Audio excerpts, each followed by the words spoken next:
ಹಾಸನ ಜಿಲ್ಲೆಯವರು, ಸಣ್ಣ ಚಾಕನಹಳ್ಳಿ ಗ್ರಾಮ ಅಂತ ಹಳ್ಳಿಯಿಂದ ಬಂದಿರೋರು. ನಮ್ಮ ಮಿಸ್ಸಸ್ಗೆ ಬ್ರೆಸ್ಟ್ ಕ್ಯಾನ್ಸರ್ ಆಗಿತ್ತು. ನಾವು ಆಪ್ರೇಷನ್ ಮಾಡಿಸಿದೆವು. ಆಮೇಲೆ ನಮಗೆ ತಿಳಿದವರೊಬ್ಬರು ಸ್ನೇಹಿತರು ಹೇಳಿದರು, ಕಿಮೋ ಬೇಡಿ, ಯೋಗವನ ಬೆಟ್ಟಕ್ಕೆ ಹೋಗಿ ಕುಣಿಗಲ್ ಶಾಖೆಗೆ, ಅಲ್ಲಿ ಔಷಧಿ ಕೊಡ್ತಾರೆ, ನಾಟಿ ಔಷಧಿ ಕೊಡ್ತಾರೆ, ಯಾವುದೇ ಸೈಡ್ ಎಫೆಕ್ಟ್ ಆಗಲ್ಲ ಅಂತ ಹೇಳಿದರು. ಆವಾಗ ನಾವು ಇಲ್ಲಿ ಬಂದು ಭೇಟಿ ಆದೆವು. ಆವಾಗ ನಾವು ಔಷಧಿ ತಗೊಂಡೆವು. 1 ತಿಂಗಳಲ್ಲಿ ನಮಗೆ ಸ್ವಲ್ಪ ಗುಣಮುಖ ಕಾಣ್ತು.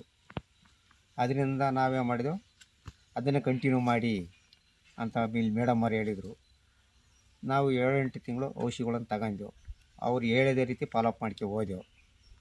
ನಮಗೆ ಉತ್ತಮವಾಗಿ ಗುಣ ಕಂಡಿದೆ. ಯಾವುದೇ ಜನಗಳು ಭಯ ಪಡೋದು ಬೇಕಾಗಿಲ್ಲ. ಇದರಿಂದ ಯಾವುದೇ ಸೈಡ್ ಎಫೆಕ್ಟ್ ಆಗೋಲ್ಲ. ನೀವು ಒಂದು ಸಲ ಭೇಟಿ ಕೊಡಿ ಬಂದು. ಇವಾಗ 8 ತಿಂಗಳಾದಮೇಲೆ ಮೇಡಮ್ ಅವರು ಒಂದು ಸಲ ಸ್ಕ್ಯಾನ್ ಮಾಡಿಸಿ ಅಂತ ಹೇಳಿದರು.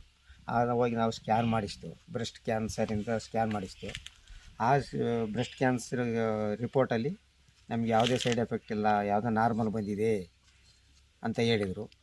ಅದನ್ನು ನಾವು ಮಾಡಿಸ್ಕೊಂಡು ಬಂದು ಇಲ್ಲಿ ತೋರಿಸ್ತೇವೆ. ಸಂಪೂರ್ಣವಾಗಿ ಗೆಡ್ಡೆ ಇಲ್ಲ ಅಂತ ಬಂದಿದೆ, ಗೆಡ್ಡೆ ಇಲ್ಲ ಅಂತ ಬಂದಿದೆ ಸಂಪೂರ್ಣವಾಗಿ. ಯಾವುದೇ ಕಾರಣಕ್ಕೂ ತೊಂದರೆ ಇಲ್ಲ, ನೀವು ಆರಾಮಾಗಿರ್ಬೋದು ಅಂತ ಹೇಳಿದರು.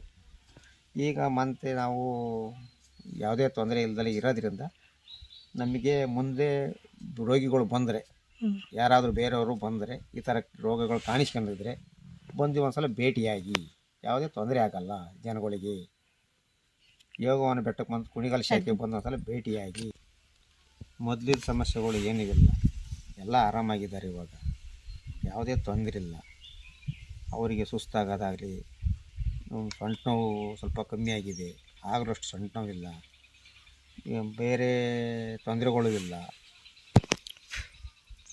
ನೀವು ಒಂದು ಸಲ ಬಂದು ಯಾವುದೇ ರೋಗಿಗಳು ಕಂಡಲ್ಲಿ, ನಿಮಗೆ ಬ್ರೆಸ್ಟ್ ಕ್ಯಾನ್ಸರ್ ಆಗಲಿ, ಬೇರೆ ಈ ಥರ ಥೈರಾಯ್ಡ್ ಆಗಲಿ ಯಾವುದವರು ಬಂದರೆ ಈ ಕುಣಿಗಲ್ ಶಾಖೆಗೆ ಬಂದು ಒಂದು ಸಲ ಈ ಥರ ಯಾವ ಪೇಷಂಟ್ಗಳು ಕಂಡ್ರೆ, ಇಲ್ಲ ಅಕ್ಕಪಕ್ಕದವ್ರು ಕಂಡ್ರೆ ಈ ಥರ ಹೋಗಿ ಅಲ್ಲಿ ಮೆಡಿಸಿನ್ ಸಿಗುತ್ತೆ, ಯಾವುದೇ ಸೈಡ್ ಎಫೆಕ್ಟ್ ಇಲ್ದಂಗೆ ಸಿಗುತ್ತೆ.